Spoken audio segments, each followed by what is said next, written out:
Information, where unknown forces strike the edge of ecology. In this episode of The Information, I'm once again joined by researcher and close friend Alan Brown, and today we're going to be discussing the development of a natural food forest.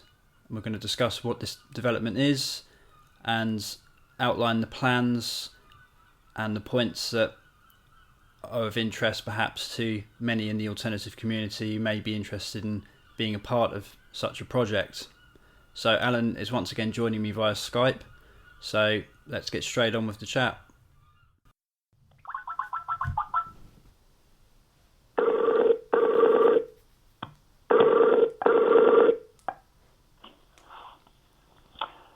Hello, Martin. Hi Alan, thanks again for joining us. Always a pleasure. So, natural food forest. Yeah, the possible solution to what's going on at the moment. Yeah. Is the idea, yeah. So, I guess we need to start at the beginning then. So, we're at the point with this idea where you've approached me and we've discussed a little bit over a series of phone calls about this idea of a food forest, and it's you've captivated me. I'm very interested, and I think I'm right to say, aren't I, that we're kind of at that stage now where, I mean, I'm interested in this project, so I say we because it's something that I want to be a part of, but we're at that stage now where we're looking maybe to start getting a feel for the kind of people out there online in the alternative community perhaps who may be interested in being a part of this. So I guess the first thing is to start at the beginning.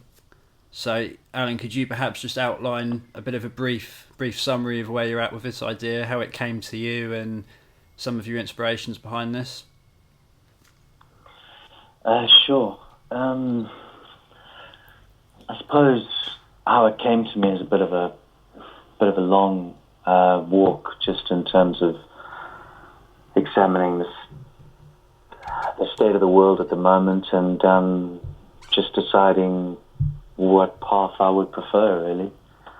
And that's just a sequence of my life, effectively, just figuring out that sitting in an office doesn't seem to be enough. Yeah, so we've both had this experience. I'm guessing many listeners of this podcast will have been in this place, or perhaps they are currently, and I still am to a certain extent, but having to do the 9 to 5 daily grind in a Western society where you don't really feel particularly creatively stimulated, and you're surrounded by people who are, for the most part, we don't want to overly stereotype here, but for the most part are pretty zombified, brain dead, close to any kind of idea of an alternative perhaps to the status quo and the mainstream perspective on things. And that's fair enough for many people. That's how they want to live the life. They swallowed the blue pill, to quote the Matrix, I guess, and that's cool. There's no issue there. But it does get to the point when you're interested in alternative subjects and you start to believe a lot of this stuff and you start to feel that you know it's true, that it's this struggle to try and interact with people like that and to operate on the system's terms, I guess. And it becomes a bit of a challenge. So, and Alan, you've had experiences, haven't you, over the years working in different various offices where you've had to interact with people, and it can be a bit of a task at times. Yeah, I think that's one of the biggest drives, really. I mean, we've been going through excuse me, this idea of sharing and making this information available. And yeah, I suppose you do inevitably get to a point where you do need to start taking care of yourself. So yeah, I really think that the way forward is to try and start balancing our own lives and try and live in harmony with nature. Now, obviously, we want to try and include technologies, but the renewable type, and well, to the best of our ability. I mean, I appreciate a laptop isn't necessarily, or a computer isn't necessarily renewable, but it is an efficient tool that we could probably find quite useful. So I'm not really talking about just living off of grass and dancing around naked in the ponds, and that's our day-to-day activity. I appreciate that lives are going to unfold and develop. It's just that it would be a different situation where you actually have a community that you care for and you want to help and help each other, as opposed to someone who's paying rent next door to you for however long he can afford it, or her.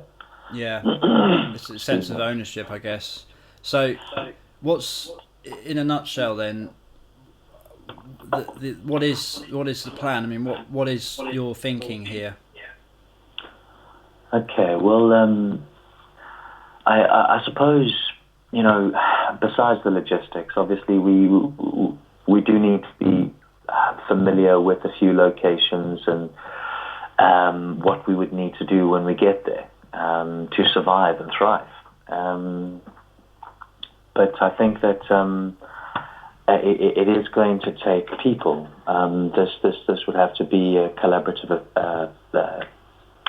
task. So I do think that we need to try and see who's interested in this sort of lifestyle where you live in a permaculture food forest. And during the winter periods, you have your polytunnels that are feeding you the aquaponic foods and fishes. Okay, so what's a polytunnel? Polytunnel. Just picture a big sheet in a semicircle, going down a certain length, whatever length you would like. It's basically a greenhouse, but an easier put together one, and in some cases, I suppose, more durable. And if torn, you can just patch it up. Whereas glass might be a little bit more challenging to get in the middle of winter. So a polytunnel is just creating a sun room, basically.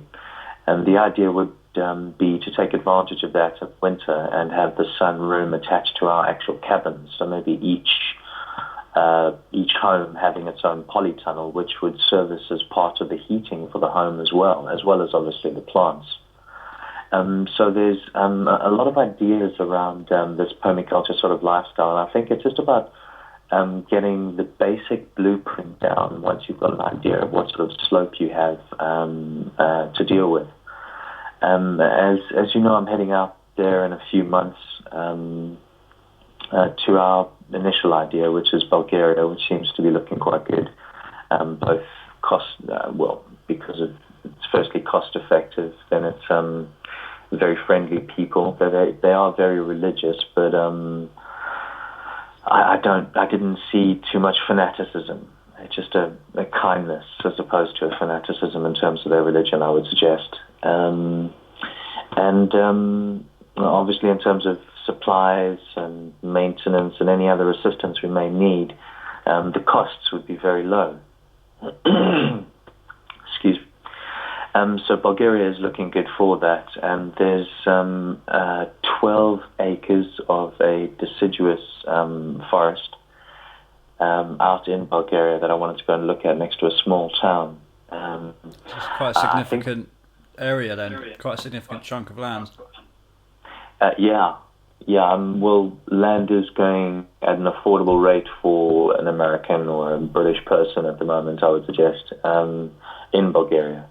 Other countries as well, it's just they are at the lower end at the moment. So in some senses, we're kind of taking advantage of that situation, but not in the sense that we want to effectively regrow a food forest on the planet and potentially repeat this elsewhere in the world as we grow, or this is the one and the only one, open to see how it evolves.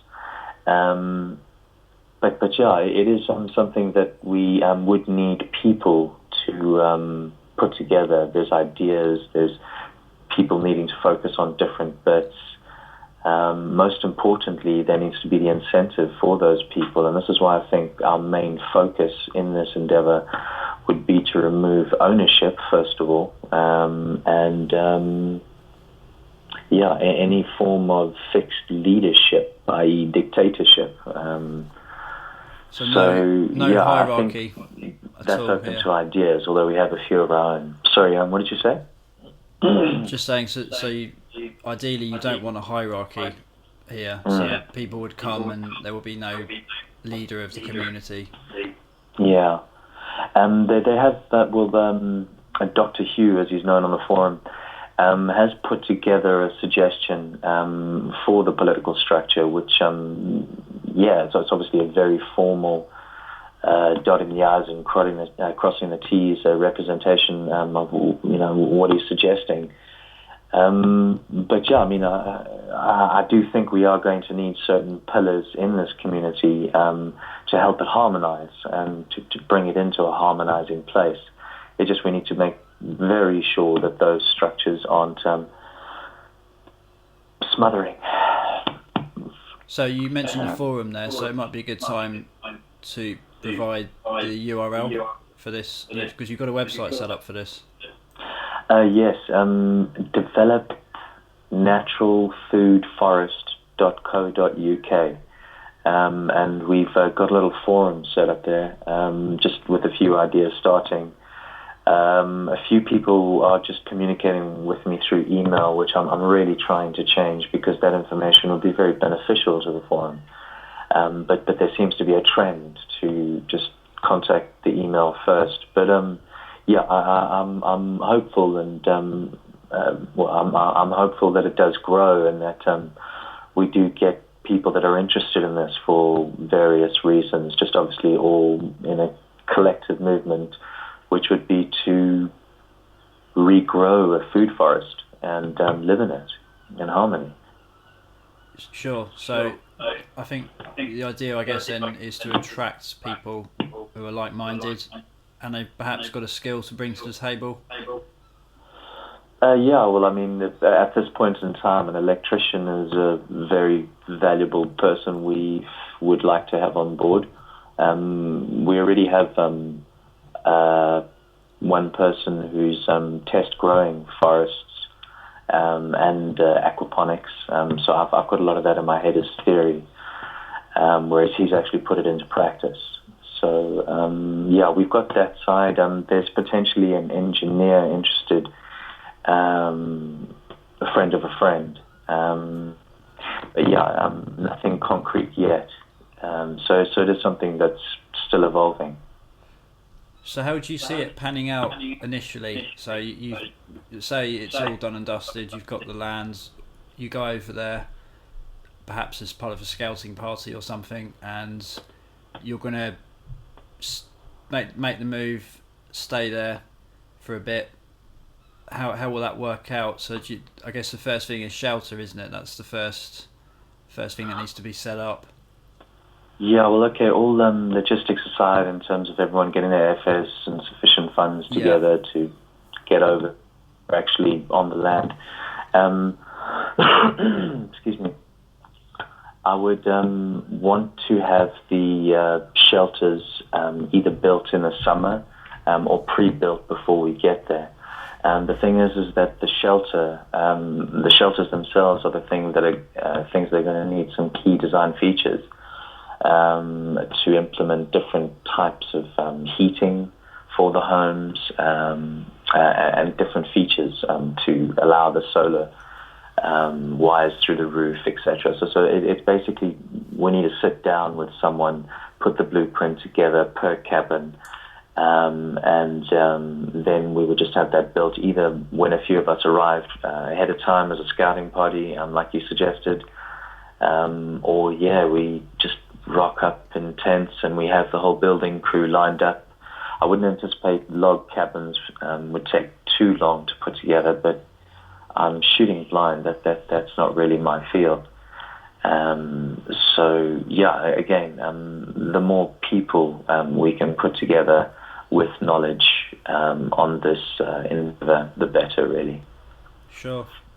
So what about water. So is there a natural spring in the area, or is because I remember, for example, in the last episode where I spoke with you on the podcast, we were talking about the idea of natural springs. Do you know of anything in the area, or do you have some other idea in mind in terms of maybe getting hold of a flow of water?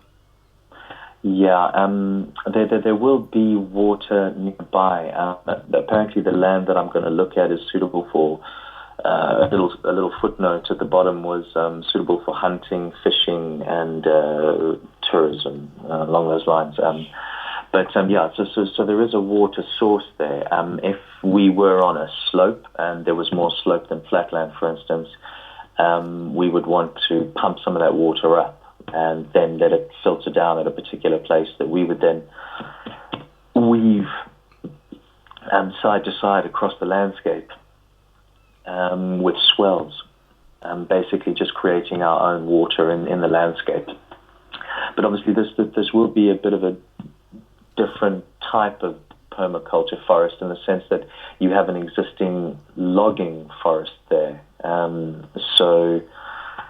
It would be a matter of removing a few of the trees to allow the swells, regrowing new trees there, checking if those are long life trees. There's a lot that does need to be resolved in terms of that, but we would obviously need to see the land before we could make any of those sorts of assessments. Yeah. Regarding the spring water, that would be ideal, and the rule of thumb with spring water seems to be 2 miles from your location. So around about 2 miles from anywhere you are on the planet, you should find a source of spring water.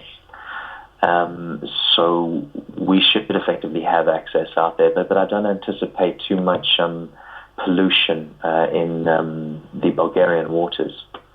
But obviously we have chemtrails to consider, and that's obviously a whole different discussion.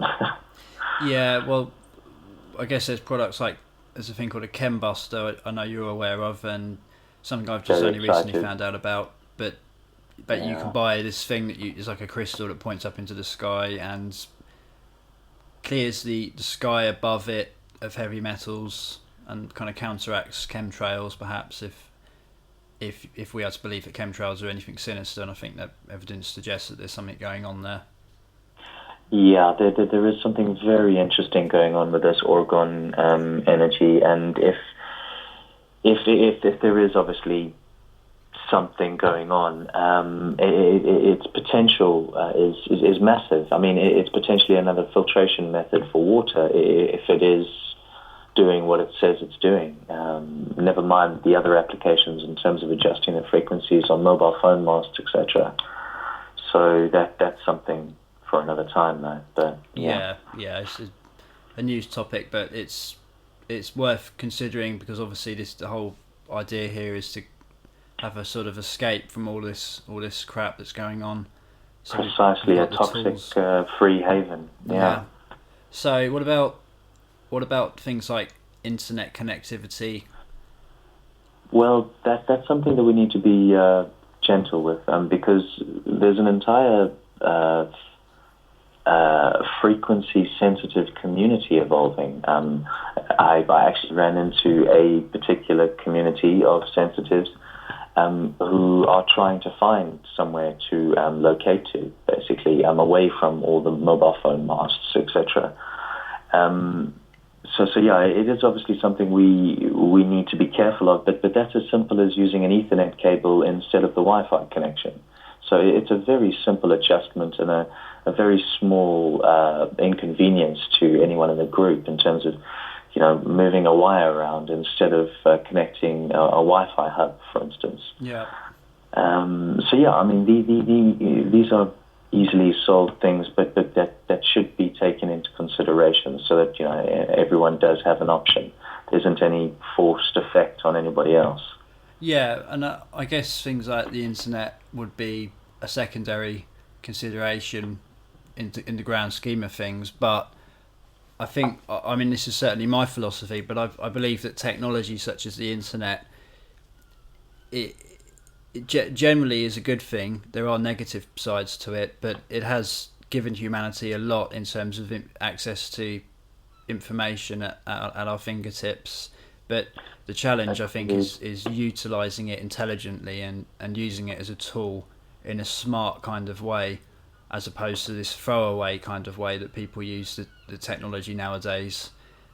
And that's I think the key is to be able to access it, but then to maybe move away from it for a period of time. And the setup that I think we're talking about here is that kind of scenario where you would have the ability to access it. And I'm guessing we could maybe have some sort of satellite uplink if they couldn't, perhaps if the Bulgarian infrastructure didn't allow for an internet connectivity in that area. There's always options. I think satellite would probably be feasible.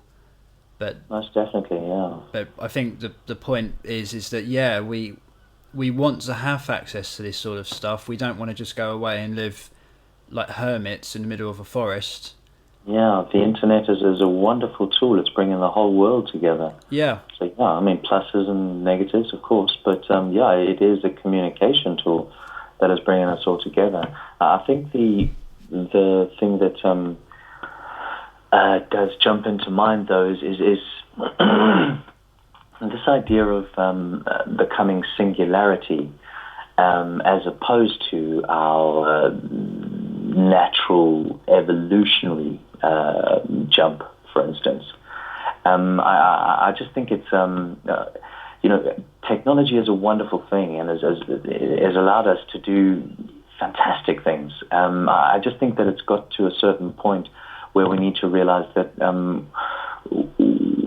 we are getting to a point of serving it as opposed to it accentuating our own existence.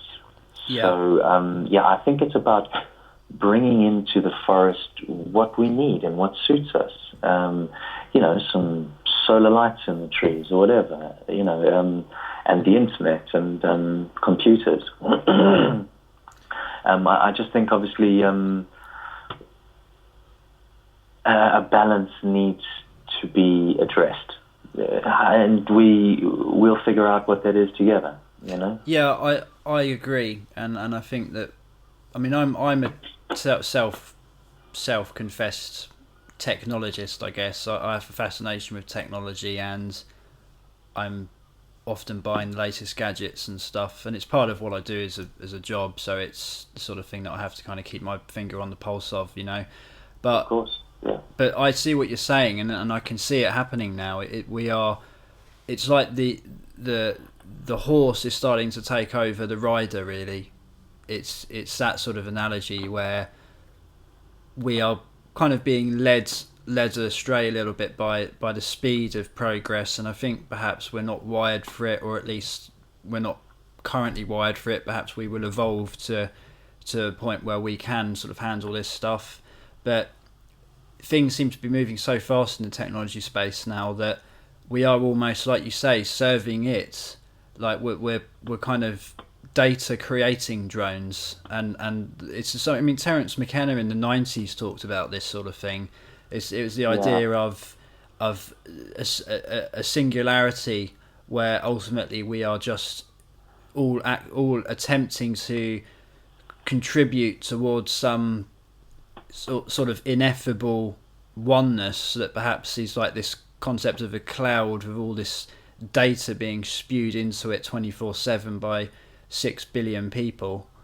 But yeah, and their collective experience. Yeah, but perhaps, I mean, there does seem to be a feeling out there now. I'm beginning to get a sense of it, that people are actually starting to want to back away from it ever so slightly, and it seems to be a natural response to something that perhaps is taking people a little bit by storm. That's certainly how I perceive it. It's just what we have to trade for it, which is, it's become too much. We working these 9-to-5 lives till we're grey and dead, so that we can keep buying the most up-to-date gadget that is now becoming a fashion trend. And to what point? I mean, when we can't keep up with all of this data, do we then start adding processors to our own brains so that we can keep extra information? And where do we stop then? What organs do we stop replacing? And I just think it needs to move at a more natural pace, something that we feel with. And I think at the moment we are all feeling that this is too fast and too much. Yeah. And that, so, sorry. All I was going to say, Alan, was, and that trajectory seems to be heading towards this new world that people like Eric Schmidt, the CEO of Google, are talking about, which is this augmented reality realm where we will literally just live in our own minds, and these minds will be the creation of virtual reality software. But it's not even virtual reality software. It's augmented reality software, which is a slightly different concept. But we'll be wearing the Google glasses, or whatever version of Google glasses ultimately evolves to, where we will no longer be living in an objective reality at that stage. We'll be living in subjective little bubbles of reality where we will be manifesting virtual objects in real time in our own environment. It's a little bit like that PS3 game Heavy Rain in 2008. That was very, very poignant, and I think predicted a lot of what we're going to see happening, and that probably is because most of the people that made that game had some level of insider knowledge, I think. Yeah. And to me, I appreciate the drive is towards this, wow, glitz and glamour, but I don't think we would derive the same satisfaction from that sort of experience, although it is a very complicated one in terms of the peak of this technology, when they can literally create a dream. Then obviously it's a little more confusing. But I just feel that the interaction with life around us, trees, animals, people, is of far more value to our experience than what can be conjured from a digital world. I think that digital world is still learning and growing, but definitely not something that I would want to exist in. It just doesn't seem sufficient. It's another box inside an existing box. For at least from my perspective. Sure. So this URL that you mentioned earlier, then, Alan, I'm going to provide that in the podcast notes for this episode. So if you're out there listening to this and you have an element of interest in this idea of a collective forest community where it will be all about creating an environment away from the system to a certain extent, not 100%, but enough of a balance, I think, and food forests, so growing food, trying to be self-sufficient as much as possible.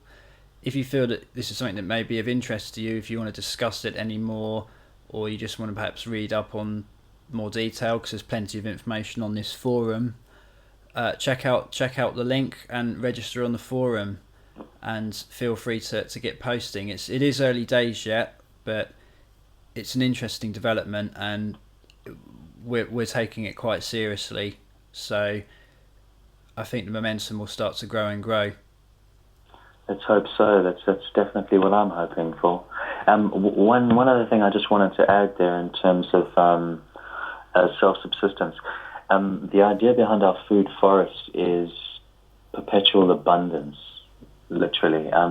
We effectively have an organic market as well, if there ever was any requirement for money. So, to get another forest elsewhere or something. The organic farm itself would be massively valuable, especially considering today's market. Just obviously to add that as well. Sure. Yeah. At the shallow end of the pool. Well, at the end of the day, we all still live in this 5 cents realm, so these things have to be taken into consideration. There's no doubt about that. We have a balance to address. Yeah, absolutely. Okay, Alan. Well, again, it's been great chatting with you, and no doubt we'll hear from you soon. We've got a few other topics we'd like to discuss with you. So, for now, thanks very much. Brilliant, and thanks for your time, Martin. Cheers, Alan. Cheers.